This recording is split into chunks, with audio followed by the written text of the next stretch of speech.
पीछा करता है बतेबा दादा हम कहाँ पीछा करता नहीं होता हर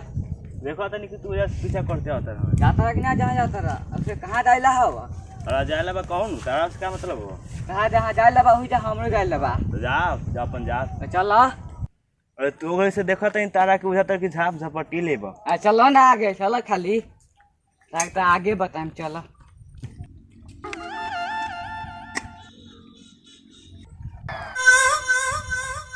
का हो किशोर भाई अरे सब का कर लो अरे जब जैसन तब तैसन आ ना करे ऊ मरत कैसन सुन ले पहले तो तारा के देखो तनी कि पाल छाल बेचत रहल जानत रे ये दुनिया में तो सोचबे कि हम एगो अच्छा इंसान बन के जी तो तोरा के दुनिया वाला जिए ना दी समझ ले यही लिए हम गुंडागर्दी के रास्ता अपनाई एकरा के चिन्हत रहे एकरा के और एक नाम है राहुल हां एक ई सब्जी बेचत रहे आ सब्जी में अगर 5 रुपए बाकी लगा के चल गए वो वैसे इतना ने बड़का साधना पहुंचल कि तनी दिमाग कर हिल गए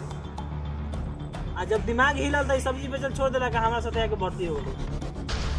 आज एगो अच्छा खासा जिंदगी जियता आई एकरा के चिन्हत रहे एकरा के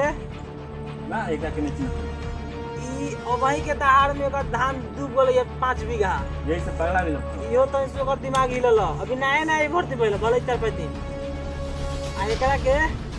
अरे हम ऐसा के बारे में तेरे को बतावत काहे नहीं है चल हमरा काम से काम मतलब बा चल पैसा निकाल जो निकाल जल्दी निकाल ताक मत तो चिन्ह ता पैसा चिन्ह तनी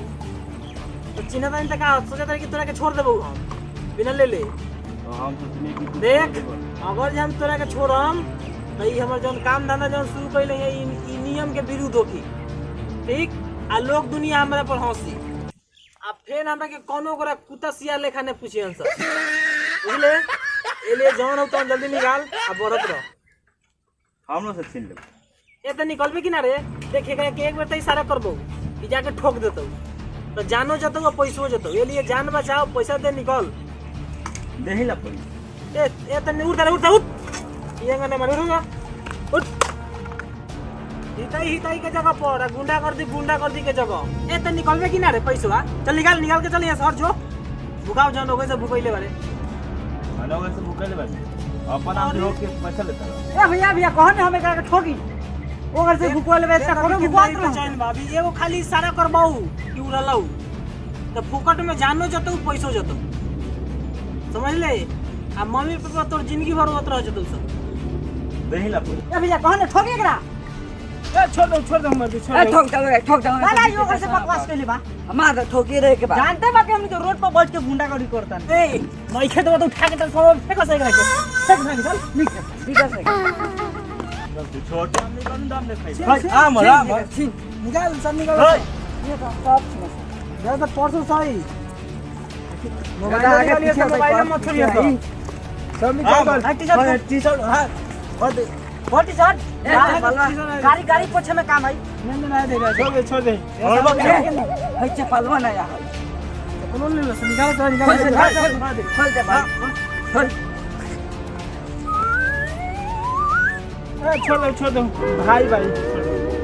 माने भाई और टी-शर्ट लाए आओ भी सब हमारे ले लो ढेर बार बताइयो ले लेम सा हां छोटे आदमी पर दाम देखाइबा लोगन का छोटा आदमी है का छोटा आदमी है अरे जइया और देगा फिरी का हाउ बड़का तोहफा काऊ अरे जइया ए चलो सर आजे चलो हमनी के बम बानी सो आजे चलो से तनी ओकरो के देख ले चल त हां जा देख लो चल चल तो निकल चल निकल मार निकल